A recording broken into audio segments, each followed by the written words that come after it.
All right, everybody, welcome to Hearts for the Kingdom. I am super excited about this episode because I've got two of my favorites here. I've got Jenny and Tom Daniels. Wait.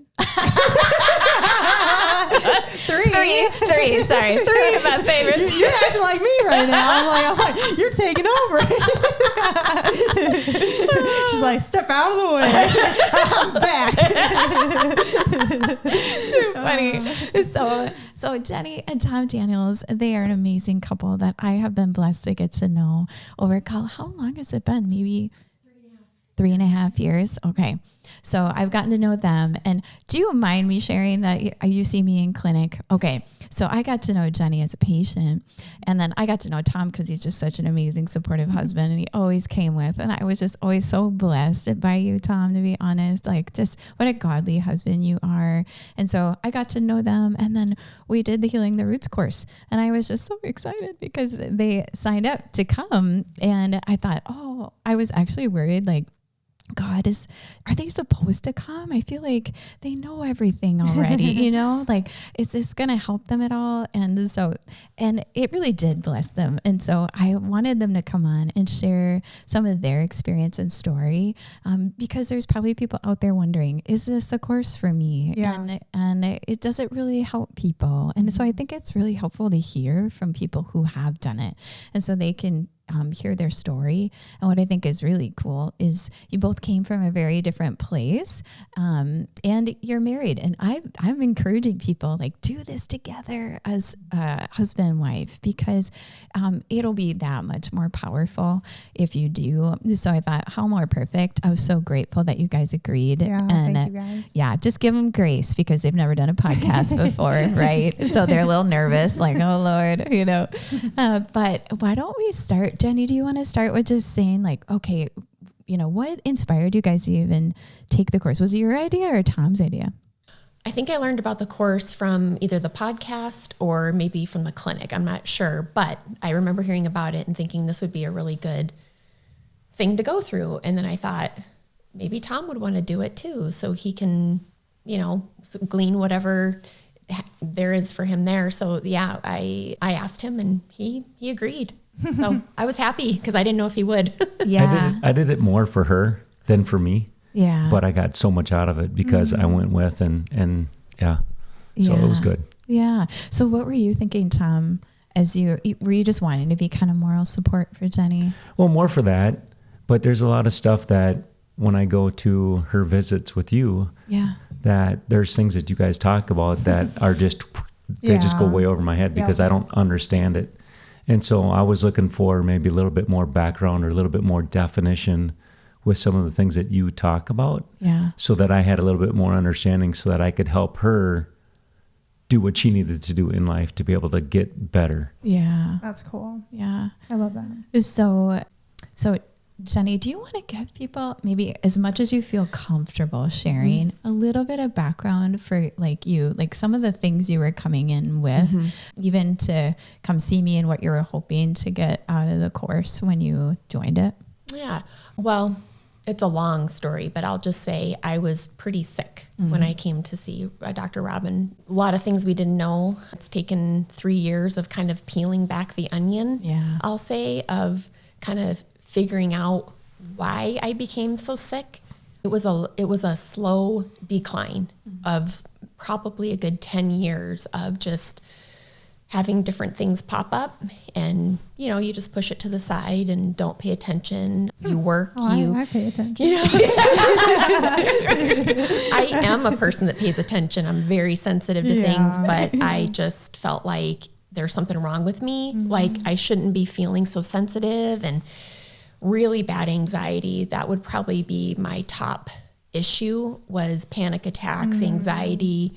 Just started to not be able to function in normal day life. And if I did, push through and then go home and go to bed. And I at the time had 3 kids in the home still. My oldest was just going off to college, and life wasn't very fun at that time, unfortunately. But thankfully, I knew I needed to get help. My regular medical wasn't doing it for me. I think they have a place for sure. Yeah. But I needed something deeper, and I found out about Sparrow and just thought I need to go there, and I knew it. I knew that even at the time, my relationship with God wasn't that great because I was sick and I couldn't figure out what was going on. I didn't have time to spend with him. So I just wasn't, things were just not going well. And so, but I did know that I was supposed to go to Sparrow. So I did that, and here we are 3 years later. I'm better. That's awesome. I think it's going to be a journey for me. But it is for everybody. I think it's a journey, but I'm not where I was. And I've learned a lot about myself, about just the eating, the stress, the sleeping, I mean, everything together. But for me, the course, I just thought, I'd like to do that, to go a little bit deeper, and especially the spiritual component, because I was pretty dry at the time. And, I know Tom did it to support me, but boy, did he really get a lot out of it too. So that's kind of the background. Cool. Yeah.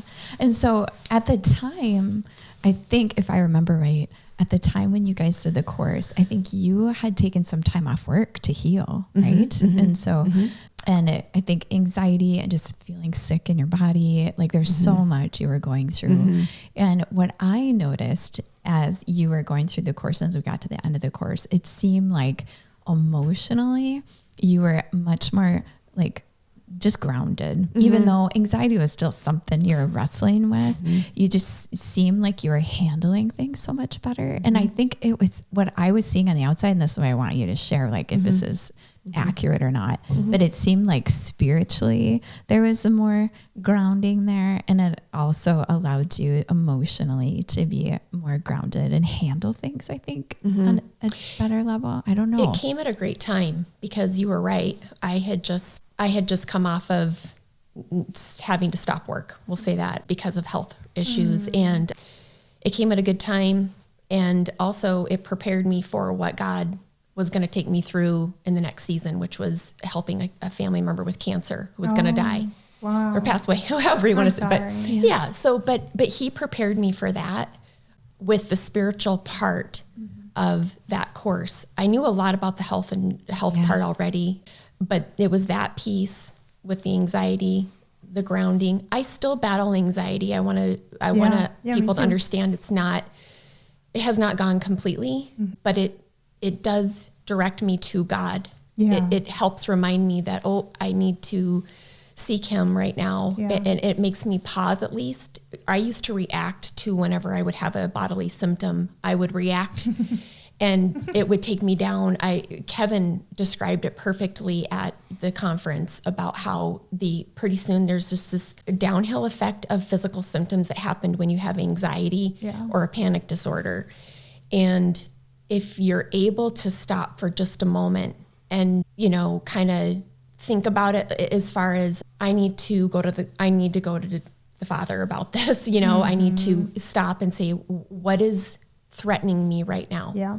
What are, and that's the one thing I would say that I've been able to do that's helped me. It still comes sometimes. It's the way my body reacts when I'm sensitive to emotions, to chemicals, whatever.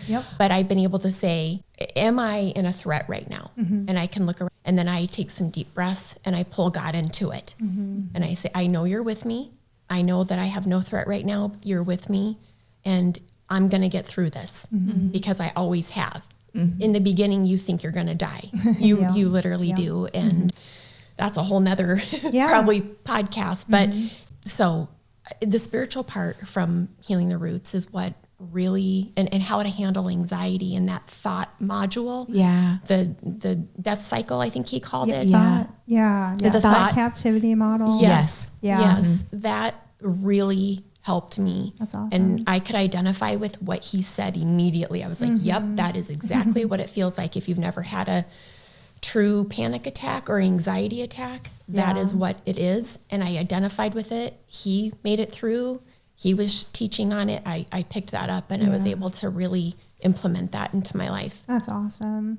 Yeah, I feel similarly to you on that journey for sure, because the mental process it's such a big thing, and capturing our minds after like for me, almost 40 years now. It's almost my birthday. It's coming.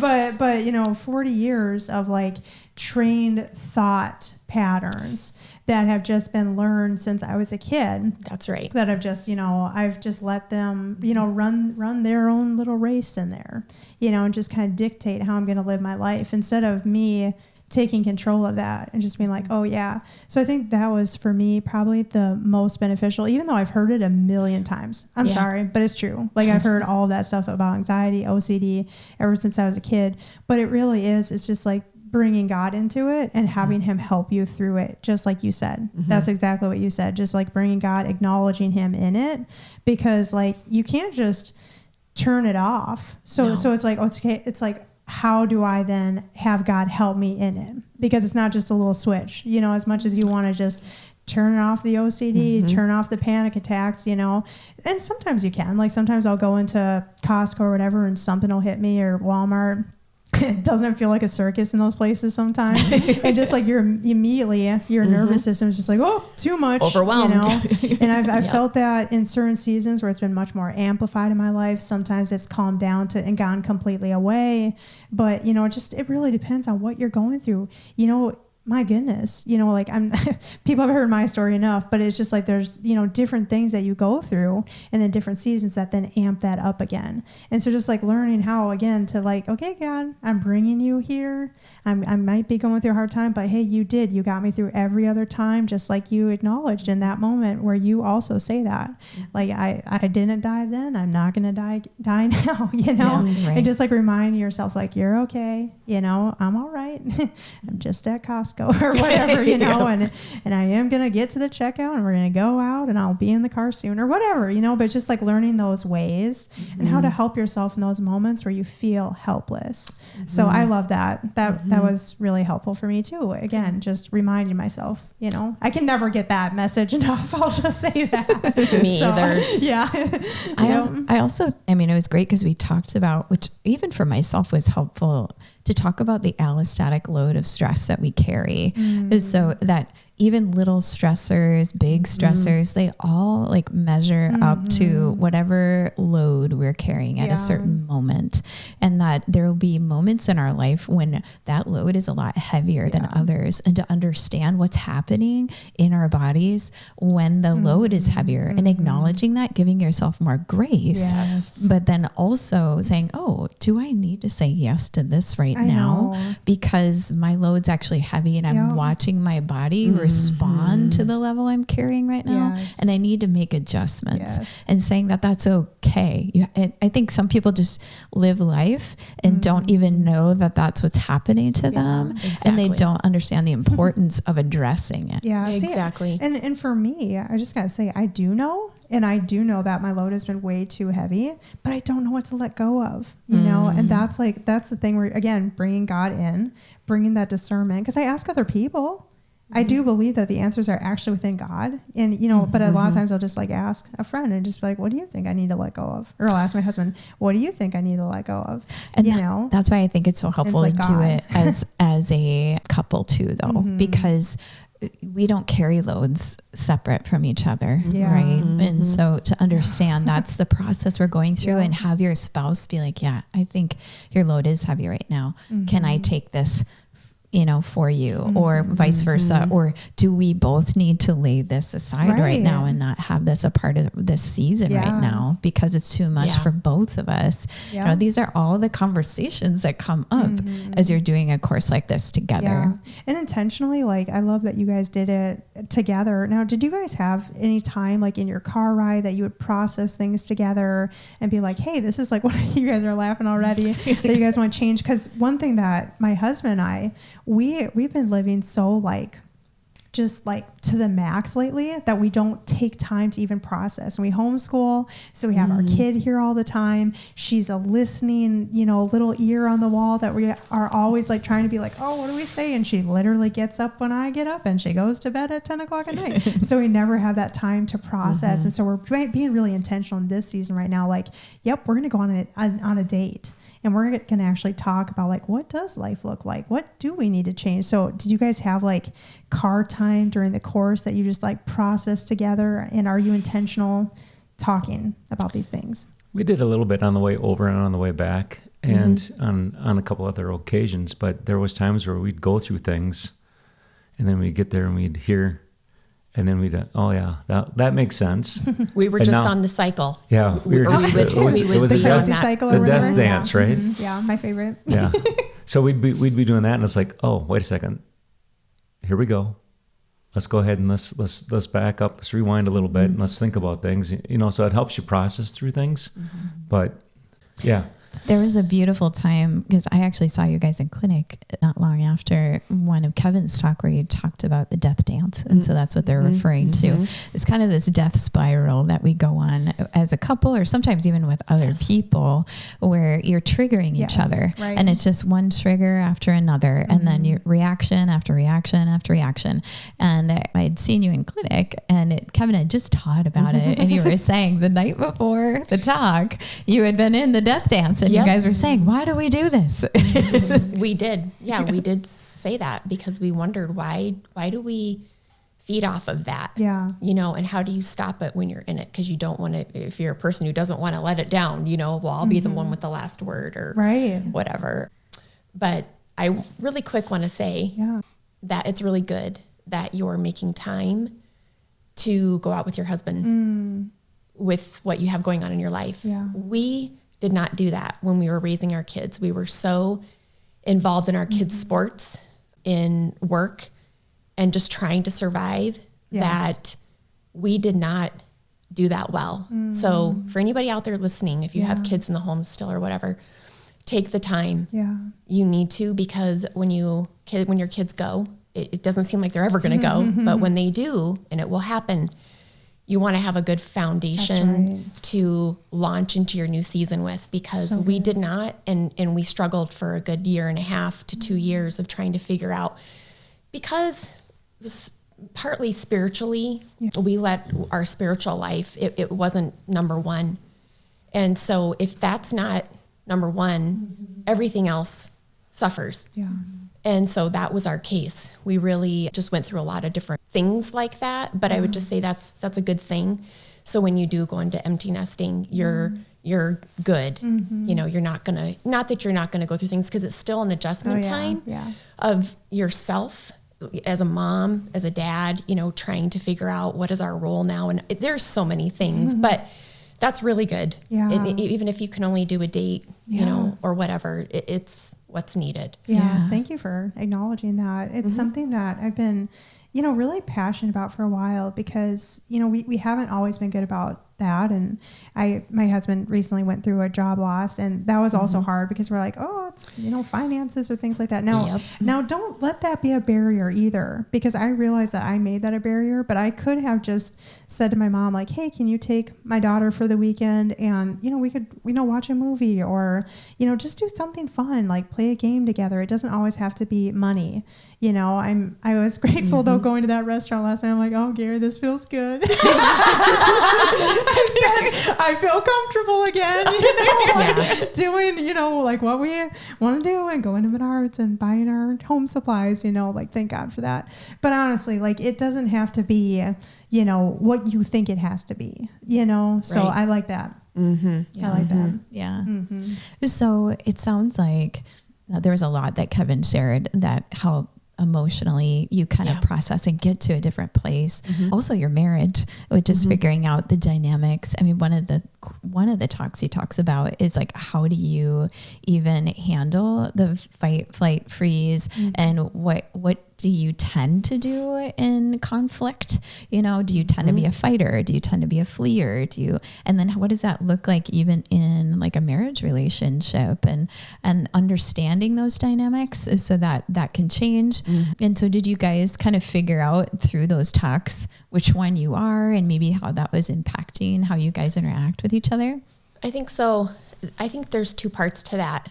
I think one, there's a individual. So for myself, having anxiety, having a panic disorder, it helped me individually, but then it also helped us to identify in each other when we get into those arguments. So I think it's a twofold. Yeah. It helps you individually, helps you see your cycle of, you know, whatever the thought, whatever the thing might be. Yeah. But it also helps you as a husband and wife when you get into disagreement or whatever. It can help you see how they respond in it. And you might have a different response yourself. You may have a different response when you have anxiety, but then when you get into an argument with your spouse, you may have a completely different way that you handle that. Yeah. So I think it helps you in two ways, individually and as a couple. Yeah. So what are you? Do you tend to be a fighter? I'm seeing you as a fighter, Jenny. Yep. I think I am, but I'm getting Most a little less definitely. as the older I'm getting. I see you as a fixer. Like you want to Totally. if there's a problem, let's fix it. Let's talk about it. And we're just going to take care of this That's right now. Yeah. I don't like we need a break and silence for hours or a night. Same. I do not like I that, like Jenny. but that's Tom. Yeah. Tom's, I need a break. I got to process. I don't like that because I'm a quick thinker. These are me and Gary. I know. It's just crazy. She needs time to think about it, whereas I always have something to say. Oh, yeah. And can think very quickly on my feet, whereas he's like, he needs to digest what just happened and have space. And I don't like that. I don't know if this is you, but like for me, a lot of what I'm thinking, you know, a lot of times I will manifest anger, and that anger is actually because I'm anxious, you know, or fearful about something or nervous, you know, and my nervous system, I mean, it's been shot for well over a year now. And so it's just like the way that I respond to things right now is not healthy. And unfortunately, it's just like, and so Gary and I, we have found ourselves in that cycle like all over again recently. We had been doing a lot better. We had actually done counseling with Kevin personally, got in a really good spot. And actually that's how Robin found out about Kevin is because of me. And my husband and I had a counseling relationship with him. And then I, you know, recommended it for a certain situation. And then she met him and she's like, oh, cool. Like this guy is cool. You know, this is really neat. But it's just interesting how when you're under stress, and see, my husband is normally like Tom, very like laid back, just, you know, easygoing. But then this job loss 5 months ago, it just really amped him up. So then it's like now his nervous system is shaky for the first time like ever. And then it's just like my nervous system is already like barely there. It's like it's gone. And so it's just interesting those seasons where you're both like that it's just like, whoa, it's like a storm, you know, waiting to happen. Big time. And so anyway, it's just interesting how our systems just, you know, automatically respond because of all the things that we're carrying. You know, it's like, it's not even the person. It's not even Tom. It's not even Gary, but it's just like all this stuff that we're carrying inside. And then it comes out and it's like, they might have just said, well, the weather's, you know, nice. And you're like, you know, that's how I felt in the last year. But so for you, Tom, was it helpful kind of hearing and understanding maybe her and why she needs to fix things, and understanding that about you, like I need to retreat, process. And then how did you take that information and what changed like when you guys are kind of working through things? Well, I think it's really good that you get the information and can be able to understand and be able to digest it. Yeah. But I think that you have to be real intentional and live life on purpose when you're doing this, because there's a lot of things that come up along the way, and it doesn't change things. It doesn't make things go away so that you don't ever have to deal with things again. It just makes you more aware of situations and makes you more intentional with how you deal with it. So understanding that she wants to fix things right away, but yet I'm the one that I need time to process.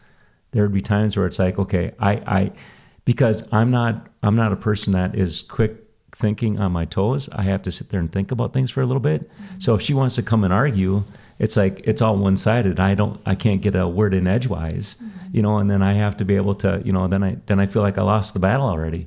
And it's like, that's not fair to me because I got to be able to say what I need to say. So there's times where it's like, I got to get away. I got to think, I got to process, and then we can come back and we can fix things. But I also understand too, that it can't be, you know, a day, 2 days, 3 days later. But again, it's like, it's getting the information, learning it, understanding it, and then having to live intentional or on purpose with the information that you get. Right. But it hopefully helped you guys be able to talk that out and understand, this is our dynamic. And so Jenny, you feel like, okay, understand now why Tom needs some time and I got to give that to him. But then when she comes to you on day 3 and you haven't talked about it, you can be like, okay. Yep. Or like day 1. You're like, okay, yep, I've got to come back. We do have to talk this through.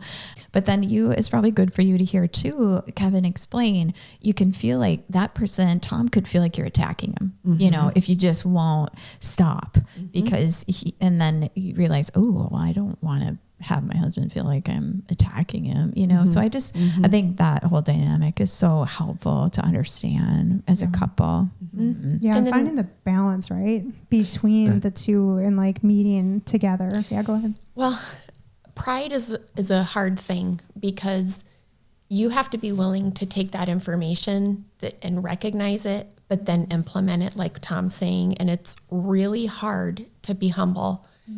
If you're a person, like if you don't want to, if you know, you think you're right, then to say, I'm sorry, like that wasn't something that I've been very good at with him. And as of late, I've really tried to be like, I'm sorry for, you know, whatever it is, but you have to humble yourself first too, you know, and recognize we just went through this cycle again or whatever, and then be the person that needs to, even if you feel you didn't do anything wrong, to apologize, to help get the restoration started. It's got to start somewhere.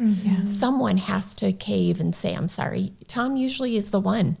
Unfortunately, you know, I'm getting better. I'm really trying to be like, you can say this, you can, you know, and God helps me with that. Again, it's that relationship with him that will, if I'm going to listen to that, you know, and then say, I'm sorry or whatever, but I'm just saying you do have to try to implement it. You can get so much knowledge, like what you were saying before, you can get so much knowledge about everything. It's the implementing that's hard. It's doing it. And that's where God comes in to partner with us. And that's where, you know, us taking that course together was so good though, because we could see each other in it. Cool. I could see his part, like Robin was saying, he could see my part. And then we were able to come together and be like, he can say, see, you know, I need a break for this reason. And I'm saying, but when you don't resolve it with me, I have major anxiety. And I live with that for hours. And Dr. Robin knows I don't like that feeling. It's a horrible feeling to have. And the symptoms from it, the physical symptoms that come from that are really hard. So he understands that now too, though, because he never really understood what anxiety was like, you know. He does now later on in his years. He kind of understands it, but it's taking that information that you learn and then just trying to implement it, even if it's the smallest little thing, you know, to start off. As you're talking, like I can just see myself like so often, and like even it's helping me to even like examine my own interactions like with my husband. And a lot of times like when I'm in that mode of like, oh, I need this like fixed like right now, because that's literally like how I am all the time. It's just like I'm just a go-getter, you know, just like, you know, just like keep going, like the Energizer Bunny. But I realize that I carry so much internal things and I put so much on myself. And so it's really a lot of me that I'm seeing that's just like, oh, so when we're in those moments, it's just like the stress that I'm carrying is just like coming out. But it's like, it's my internal stuff that I really need to fix. And it actually doesn't actually have to do a lot with him. And like those little fights that we get into is because of my own carrying, you know, this weight that even if I did learn from him, okay, and step away and maybe even just like wrote out like what I'm feeling in that moment, and even took a moment to just process with the Lord, because you know, I feel like I just always need to get it done. Well, guess what? If I choose to fight with him, that's not going to get it done. You know what I mean? And I feel like in that moment though, that's what I feel like it's going to get it fixed. It's just blah, blah, blah, like, let's just go, like, you know, but I'm just like realizing as I, you know, thinking about it, I'm like, oh, no wonder it goes poorly all the time, because it's just like that almost like manic energy in me that's just like, I got to get this fixed like right now, you know, and it ain't good, and it's never going to be good. And I realize that, like, and you know, when he steps away, man, that triggers me. Like when he's just like, I need him home, I'm like, you know, I'm like, absolutely not. Like, we're going to get this done. But the problem is, like, I'm not in a place of getting it done. Right. No. You know, and so that's what I'm just learning, even as I sit here and I think like, oh, that's how that just keeps going. Yeah. You know, and then you get triggered by the other person, but really, man, we can learn from one another and find a balance in it. And God's been actually talking to me about that since October, of just like that we both have like a part to play. And when we come together, there's such power in what we can learn from one another. And God just gives us, like, you know, these perfect spouses for us. You know, I believe that it's handpicked, you know, and when we really start working together, man, wow, what a cool dynamic, you know. But I think you and Gary need to take the course together. well, we have done those, like the mental things for sure. Teasing, you know? It is actually a course that you could go through many times and glean every time from it, because I even was thinking about it coming here today. I'm thinking, gosh, maybe we should go through that again, because it's just got such good information and stuff you forget as you're living your life. Yeah. Well, and we were talking, Rob and I were talking on the drive yesterday, that there's, you know, different seasons, that different parts of it are going to be applicable. Yeah. You know, even if you like are going through the course and you're like, you know what, man, I'm not really in a season that I can implement that into my life regularly, but down the road, I want to do that. Yeah. So yeah, absolutely. So you keep mentioning, you know, just growing spiritually. What does your life look like spiritually now? I'm curious to hear from both of you, like differently. How does it look different now compared to when you took the course? Well, for me, the one thing, you know, when you have New Year's resolutions and stuff, the one thing I wanted last year was to get through the Bible in a year. I've never done it, never read it from Genesis to Revelation. I wanted the full picture. I don't want just the New Testament, and I don't want just the Old. I want the whole book, because it applies to our whole life. Yeah. And so I did that. That was the one thing that I committed to, that I actually kept. I never keep my New Year's resolutions, but that one I did, and it changed me. That's awesome. It was like maybe 15 minutes of the word. You know, we follow a different program. You know, there's many ways you can do it, there is. but we did it Genesis all the way through, and the end in December was Revelation. Oh, cool. And something about that really impacted me. So he did it for half the year with me, but then, like I said, I was helping my daughter with her grandmother, and he, you know, just stuff, life happened, but I told him, I'm doing it again. I'm never going to not do it now. It's become a habit, and I am terrible at habits too, but I kept that. That's cool. So reading actually at the time when I was going through being off of work and feeling sick, I had a really hard time reading and even comprehending the brain fog and stuff. I couldn't read, my eyes couldn't track right. So I would have the Bible read to me. Yeah, that's big. And I love that. I'm comprehending, but I follow it too. I follow it, I hear it, and then we do a little piece afterward of where they talk to us about what we just read. So that has been the main thing that has, you know, and of course there's still praying and worshiping and things like that, but just getting into his word was the thing for me. Awesome. That's awesome. How about you, Tom? Well, during the course, when we started doing it, I really felt like I was supposed to take the time in the morning, right as I got up and out of bed, to go spend some time with God. And I was doing that faithfully, you know, through that entire time. And, you know, I just got up because I wanted to hear his voice. And I wanted to hear what he was saying. I didn't want to get up and say, oh Lord this, oh Lord that, and bring all my problems or my issues or our issues to him and do that kind of thing. So I was intentionally getting up, sitting there worshiping him, and then listening to him. And I was doing that for quite a while. And then things, you know, through life changes and stuff, and we got busy. We bought a house this year, and so, you know, I'm busy doing things with that. But, you know, so things aren't as what they were last year. So things have changed a little bit, but still intentional, still doing our reading and stuff like that, not getting up and spending that much time with them. It's more now at night instead of in the morning, but still learning and understanding that God is supposed to be number one in our life. He's supposed to be number one in our life. And if we don't take the time and effort to put him in our life as number one, then it doesn't matter what course you take. Then it doesn't matter.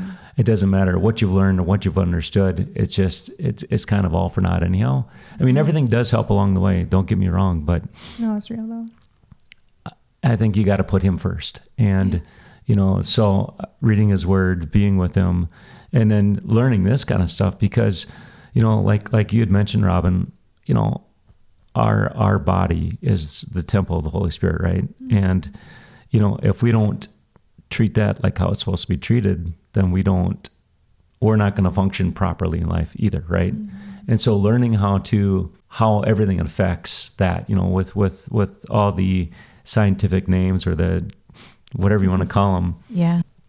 And all the stuff that I never knew before, it's knowing that kind of stuff because, you think of life and you think that, okay, if I just get up today and if I just eat a meal here and if I just eat a meal there, I'm getting some food, I'm getting some nourishment, maybe.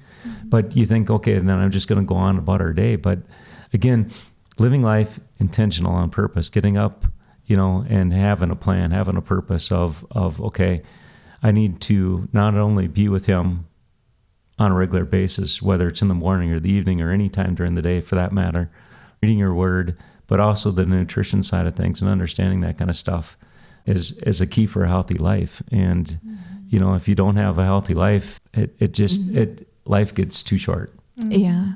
And, you want to be able to live out your purpose in this life. What did God make you for? We have a purpose. Our Father made us and he gave us gifts so that we could impact the world for him. But so many of us are living short of our call. And it's because we are either living not intentionally, right? We don't spend time connected with our Maker, our Father who loves us, and hearing him. And he's not guiding your every day, restoring you, because we all have things that we carry in from yesterday that he needs to wash clean and help teach us and help us grow through. And so if we don't have that connection with him, right, then we're kind of wandering aimlessly. And then if we aren't nourishing ourselves, taking care of this temple, we then are sidetracked with illness, disease, physical symptoms, and that keeps us from carrying out our will or his will in this earth. And it doesn't give him glory. And that's what broke my heart when I'd go to church and I'd see all these sick people and I'm saying, well, we're preaching a gospel that says that God heals not only the brokenhearted, but he took wounds so that we could have physical healing. And I'm looking and seeing a bunch of sick people everywhere. And does that glorify you, Lord? And so it's like, we need to understand that as a part of this fallen world, the enemy has made us sick by influencing our culture. Yeah. And unless we get out of the culture and we go counterculture and we learn how to take care of ourselves physically, emotionally, spiritually, we will fall short of what God had hoped for us when he breathed his life into us. And when we live a life at that level, people notice and people will ask, you look amazing. What do you do? And it's like, well, what do you say? It's like God, it's God. I have to give glory to God because life isn't easy, but man, has he helped me be able to learn and apply things. And I spend time with him every day and he guides me and he gives me the grace to eat well and to exercise and to love my wife and, all the things, and without him, I can't do anything. And to me, that's like the ultimate goal is can I radiate what God, like his love in me, but also what he had hoped life would be like for his children, Yeah. Two things came to my mind when you were talking. It's just functioning in your purpose. Yeah. Functioning in your purpose. I think most people want that in their life, Yeah. So that was part of it. And then the other thought I just had went left. That's okay. There was another word I wanted to say, but it'll come back to me. Yeah. But yes, we want that. Oh, set apart.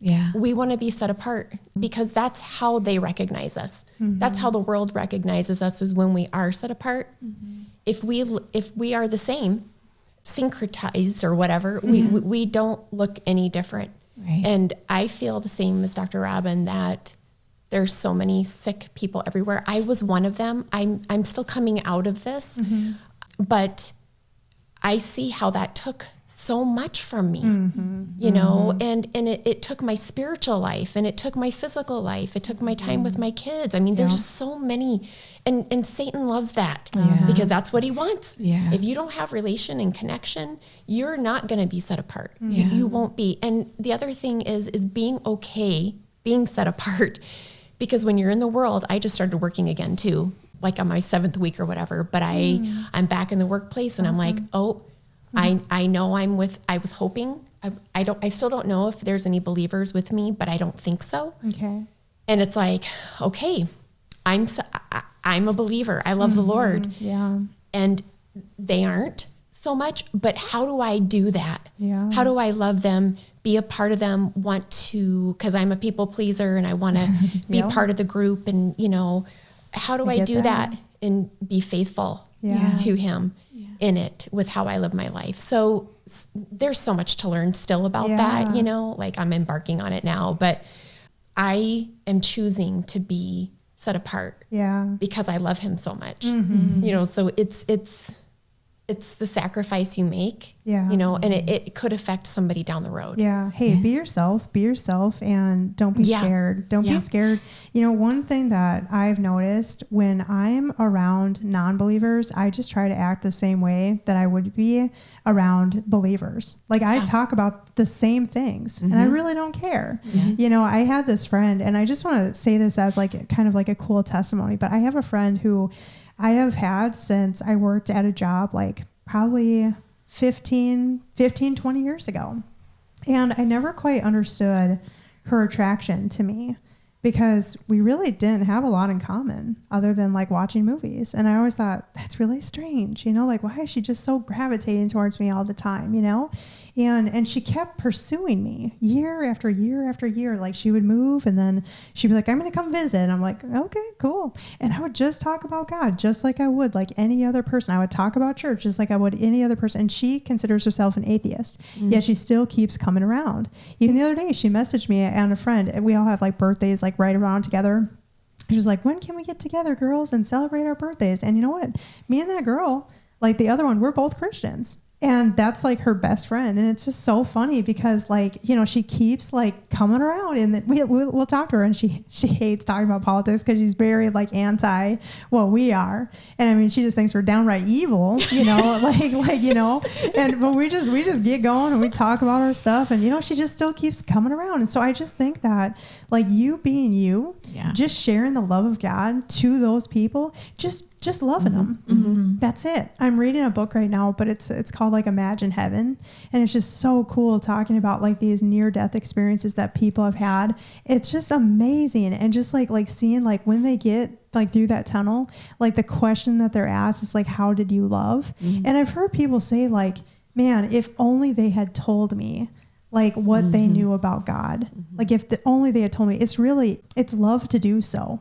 But it doesn't have to be like hit them on the back of the head with the Bible, you know, but it's just being you, loving them, and they're going to see that difference in you. And I believe that God has positioned you and placed you into this work environment for a reason now, to like just impart that love of God that you've learned. And again, like just don't take pressure and don't take weight. Like I got in man, I'm just thinking like we did a episode with Chrisanne Erickson, who was a part of the Healing the Roots course as well. And she talked about people pleasing in one of her episodes. I don't know if you listened to that one, but it's helpful to me just remembering that conversation with her, because I am people pleaser to a fault most times. I don't even want to like argue a lot of times because I don't want to be like in disagreement. But I agree with you. Yeah, totally. One thing I will say though is like I've learned when it's good to talk about things. Like here, I can freely talk about my political beliefs or whatever I think about God. But I try to be discerning. I'm trying to be more discerning on when somebody's really ready to hear that. Amen. You know, like, is it time for me to say that, or should I just not say that? You know, Yeah. I'm trying that's to, be a little bit more conscious of it, just so I'm not in there, you know, when they're, you know, you understand what I'm saying. I sure do. Yeah, I'm just trying to be a little cautious when I'm in there. I do want to be me, for sure. It's hard not to be you when you're you. You know, you are, but I'm also trying to be like, okay, I used to, 10 years ago, just say, well, this, that, and the other, and not really think about the person who's hearing what I'm saying and how they're going to think about that. Totally. Yeah. Especially if God's involved in it. And so wise. So I'm trying to be a little more like that now, where I'm just a little more cautious and discerning. Yep. It's like discerning of the spirits, and it's just like, God has to prepare the hearts, and like he'll tell you when to say something, but really it is just about that love. It's just like that love is what's going to set you apart. That's right. Yeah. Yep. I totally agree. Yeah, 100%. And just like me meeting with patients all the time. I mean, sometimes it would be years before I finally had the green light from the Holy Spirit to say something to them. But I had built relationship. Yeah. That's right. And they had felt the love of God from me. They may not understand what this is. I mean, I even had some flat out ask me, like, how do you love the way you do? And they're atheists, professors, whatever, but they're just so touched by the love of God through you. And they ask you. And then it's like, oh, that door just flung wide open. And I'm like, well, let me tell you, but it took long time to ever get to that. Yeah. And you just feel like, Lord, I know this is their setup. You're setting it up. I just have to be patient enough and let my life just be a testimony and who you're making me to be, because I know I'm not able to love anybody without you. No. Yeah. And so just that's so freeing to just say, yeah, my life and who I am and who he's making me to be is going to be a testimony in and of itself. And there'll be opportunities where I can feel the Holy Spirit nudging me. Yeah. And I'll say, okay, I got the green light. Now I can go ahead and say something, maybe a little more direct or whatever. And he'll do the same for you. Yeah, I totally agree. It is about relationship first. Yeah. Yeah. And how beautiful, what a testimony to God that you are back to work, he's so good. We didn't think it was going to happen. He's I so didn't really good. know. Yeah, he is. Yeah, it's been amazing. Challenging, because when you don't work for a while, you get into different habits. I'm trying to figure out where to put him in my life with this now, because beforehand I could do it whenever. And like Tom said, sometimes I think morning would be best, but it's really a struggle right now to get up every day and go to work. And so we do spend time with God at night, and that's okay. It's totally fine. So, but making sure, like, okay, I work, but where am I fitting God into? Yes. That's like the second thing. And then I think about my food, and then, but yeah. That's so good. And then I know, Tom, you too, you kind of went through a physical transformation. I wanted you to be able to share about that. So where were you coming in? I want to hear a little bit of your story coming into the course. We heard about Jenny, where she was at. So you were coming in as kind of, I just want to support my wife, but where were you kind of emotionally and physically? And then where did God lead you by the end? So when we started, when she came to me about the course, I'm like, yeah, let's do that, because I felt like I wanted to be able to get on page with her with some things, but more physical side because of her health and stuff. So that was my main focus. Back when she started to come to see you, we started changing diets and doing that kind of stuff. And I just said, to make it easier on her, that whatever diet we needed to change, I would do that, so that I wasn't, in the way. In the way of her healing, because I felt like I could adapt to just about anything. There's certain foods I just can't eat. She hates that, but there's just certain things that we talked about that this morning, but it's just, I can't eat. What are they? I gotta hear. Like an avocado. I can't. I love avocado. No avocado. I said, can't. you should have some avocado with the scrambled eggs. I'm like, they kind of have similar. He's like, oh no, it's not happening. I'm like, just try it. I'm like, you're not 5. I'm going to invite you guys over. We'll do a little avocado pudding. You'll never know. Oh no, It's it's like if I can close my eyes and you do a taste test test with things or a texture test, I'll know it's an avocado. Yeah, he's very particular. I know it. My mind's been trained. But for her, there were certain things that for her health that we just decided to do. And at one point we were doing a certain diet, and I don't want to say it, but anyhow, so we were doing that, and I did really well with that, actually way better than what she did. Mm-hmm. And that was during the course of the course. Mm-hmm. And I ended up, I was like 210 pounds when we started. Yeah. And by the time we were done, I was like 167, had lost like 3 pant sizes, and have still kept it off, have not gained it back. But well, you've gained a few pounds back, but not bad. Yeah, but my pant sizes hasn't changed or anything like that. And we were doing that though mainly for her. But your blood work also. Oh yeah, that's a big thing. So going back to what you said at the very beginning, you said you had people do the blood work to know where you would start at. Yeah. And that was good for me because, I don't like going to the doctor. Yeah. Just don't like it. Don't like it at all. You haven't seen me yet, Tom. I know. I'll go if I need to. Let's put it that way. But anyhow, but it was good though because I've had blood draws. I've had some high cholesterol and that kind of stuff before, and have kind of made some changes and stuff with that. But when we did the blood draw and got the results back, I found out that I was in the process was at the point where my numbers were pre-diabetic. Mm-hmm. And so I was like, okay, what does that mean? It just doesn't really make sense to me sometimes. But through the course of us changing our diet and changing the way that I was eating, by the time I was done and we had gotten our second blood draw, things had dramatically changed. I was no longer, my numbers weren't even close to that anymore. And so I wasn't considered pre-diabetic at that point. I've, again, changed our diet again since that point, and now I'm back to it. And that's just because I've allowed myself to eat some things that I probably shouldn't be eating. But yeah. But dramatically changed. And I think, did you share with me before that you used to drink soda? And then you had cut that out, and that was a huge change for you too. Yeah. So I used to be a full-time truck driver, and I used to drive at night. And in order for me to stay awake at night, because I would drive, the late hours, I would drink pop continuously, throughout my trip. And so sometimes it was 1, 2, 3 pops just to be able to stay awake. And I love pop. I love the flavor of it, and I like the caffeine, and it helped me stay awake because I can't drink coffee. Just can't handle the flavor of it. So I would drink pop continuously.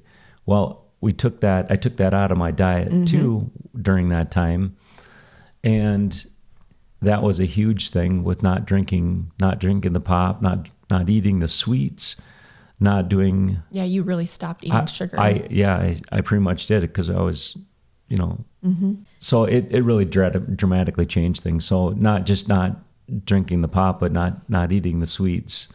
And then you weren't really exercising. You were still doing, your job is very physical. So you're walking a ton. A lot of walking, yeah. But you weren't like, all of a sudden I'm going to work out an hour a day on top of working. You were just changing your diet and cutting out as much sugar. Every once in a while, maybe you'd have a treat or something, but you're kind of the type that you really don't want to do that because you have a hard time stopping at one. Mm-hmm. So he would just stop it altogether.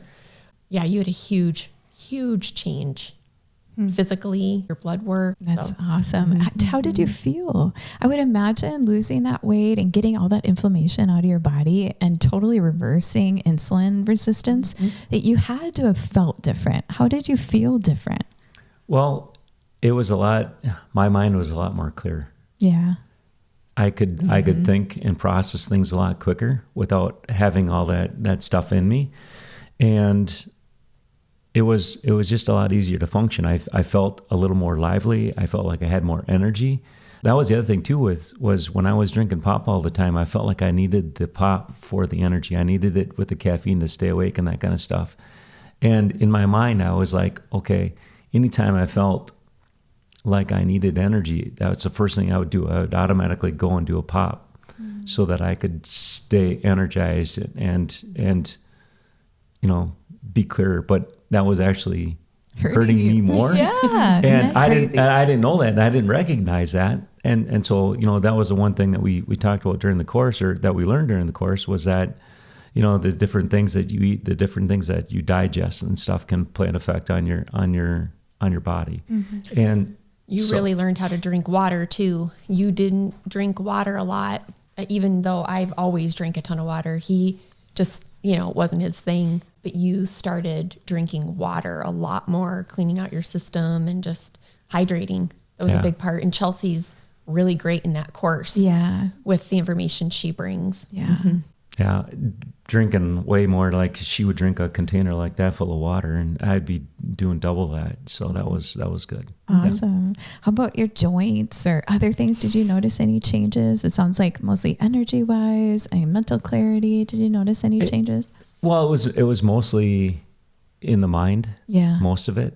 But, I felt like I could move through things. Actually, when I woke up in the morning, I didn't have any aches or pains or anything like that either. Yeah. It would just get up and just go quickly. Yeah, that's awesome. Mm-hmm. And that was a change for you? Yeah. Yeah.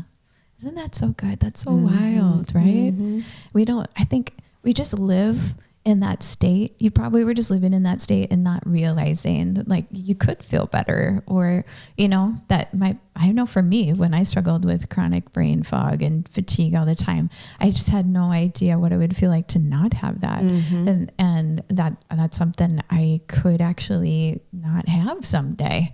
And so to come through that, you just go, wow, I could feel this good, and I just think there's so many people out there who have no idea how good they could feel if they were to take care of themselves. Mm-hmm. And in the beginning of the course, when you talked about our food and taught on that, I think that really resonated with you as well, because I would try to explain it, but I just couldn't do it like how you broke it down from way back when things started changing in our food supply and governmental regulations and things like that. Really, it opened your eyes. Yeah. Like you said, it makes you mad. It really does.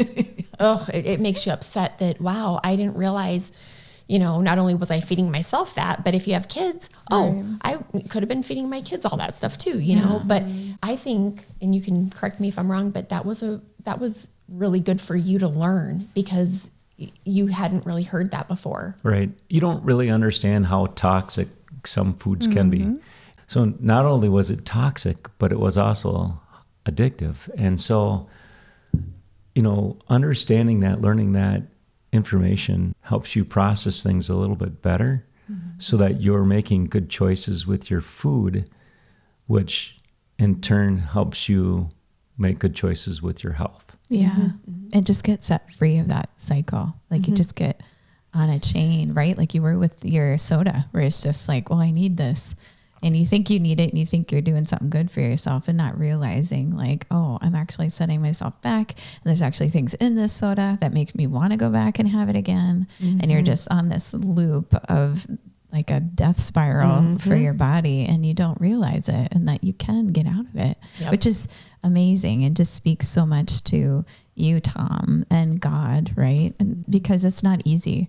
Getting off of soda and sugar, people don't realize how addictive it is. It's like cocaine. I mean, so to be able to get off of it, I mean, just how dramatic it was for your health is just incredible. But to God the glory, because that's not an easy thing to do.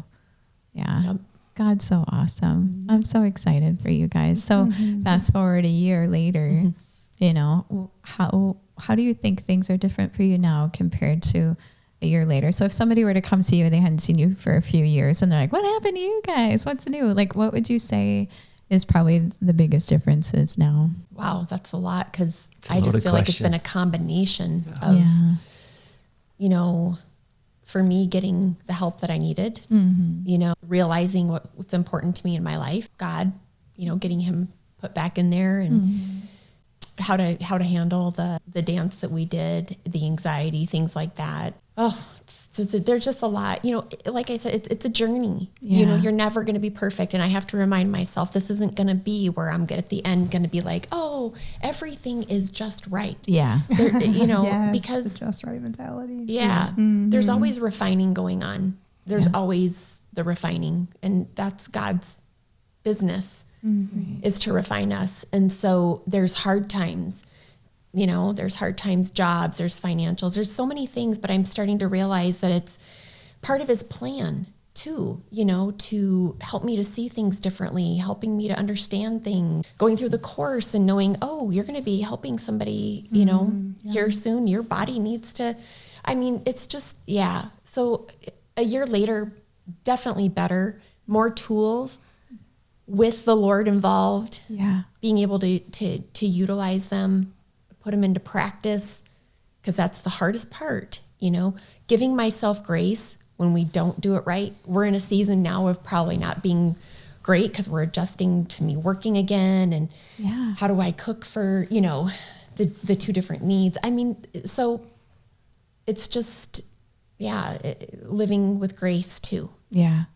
With that. All right. So to summarize, it sounds like fast forward a year, you guys have learned that one, you need God on your journey, and that putting him first all the time is going to keep you on track with him in all the aspects of your life. You guys are communicating on a different level than you were before. And even though you find yourself in a new journey now, you're realizing like, oh, okay, we need to bring our Kevin tools in, and we need to be communicating again and figuring out what's our dance right now in this season. You're in a healthier place physically. Tom, you made a ton of changes, and even though you're not, quote, maybe as perfect or whatever, you're still living it. Right. And that's, we talk about that so much in the course. It's like grace, grace, grace, grace. We all have a different journey, and our journey even looks different at different moments. You maybe don't need to be quite so strict. And the good part for you is you're still staying in that same pant size and you're feeling good. But we can be paying attention to our body. Like, am I having more brain fog? Am I, if we're starting to see those things come back, oh, maybe I need to get back on track. Those are signals to you to know, oh, I'm getting off course, and maybe I need to check my blood work again and kind of see like, where am I at? So physically, you've grown spiritually, more in check with the Lord, and even emotionally, you have gone back to work and handling a new stressor and something that you never thought you were going to be able to do again. Maybe, That's some of those thoughts were going through your mind. So I think it's incredible and just a testimony to God's goodness and faithfulness. And I pray whatever people's life might look like, they'll just realize like there's something that God wants to do through this course for everybody. Like he can meet you, but it's really about how can we just help people get a good foundation and understand the basics of what they need to know, and give them a bunch of tools to be able to face whatever stage of life they're at and live it in a healthy way. Does that make sense? Yes. I would say no matter where you're at in your life right now, anybody could use this. You might, it's like I said, it's a great refresher even to go back for us. We'll go back again probably and do it again because it was so good. So no matter where you're at in your life right now, if you feel even a little bit like, I need a little bit of I need to know a little bit about the food and health, or I need to know about the spiritual part or the emotional part, it will all apply to your life. You can use it. Right. That's so awesome. Any last things that you wanted to share, Tom, or encouragement for people who might be nervous, or maybe guys out there who are like, I don't know if it's going to be something for me? Well, I think whether you recognize it or not, I think everybody's life can use tweaking. And I think when you tweak things in the right direction, you sharpen your mind, you sharpen your skills, you sharpen everything that you can sharpen so that you're a better tool for God to be able to use. And so I would say, again, like Jenny said, this is for anybody and everybody. And I would say this too, you'd mentioned earlier about if you're somebody that knows somebody that could use this course, maybe that person might not have the funds or the ability to pay for it, but if you think that they could use the course, you could always sponsor it. Maybe I'm stepping out of bounds by saying that, but that's a real thing. I think that there's times where it's like people from the outside perspective can see something that somebody might not see, and hey, this might be a good thing for you to go through. But hey, I know you might be in a hard spot, like you might have just lost your job, or you might have just had this happen in your life, and you really be encouraged in life by going through this. And I think it'd be good for people to go through, whether you have the funds or not. And if you can sponsor somebody, that'd be even better. That's a great idea. Yeah, that is. It's a very good idea. Well, thank you guys for being brave and being willing to come on and together. I wasn't thinking, Tom, you'd join us. I'm so proud of you. I'm so excited, so blessed that you did share, because I think it's so valuable. You both have very different journeys, but you're doing life together, and it's so nice to hear what God has been doing. So God bless you. Thank you. Yeah. It was great to be here. Yeah. So if anyone out there is like eager to take this class, transformingthetemple.com. Yep. And you can still use Hearts25 for a discount. Yes. So we're going to have it go for two weeks. Awesome. So each week that this podcast is running, then we'll have it out there for 2 weeks. So $25 off. Awesome. Well, be blessed, everybody. We'll see you next week. Hey everybody, thanks for joining us today. If you liked what you heard, make sure you share it with your friends, and also subscribe so when we do release a new episode, you will be the first to know it. And please be sure to like us on Instagram and Facebook. We also have a new Facebook group where you guys can come in and dive into conversation with us, ask us questions. So we would love to see you there as well. Yeah, we look forward to seeing you there.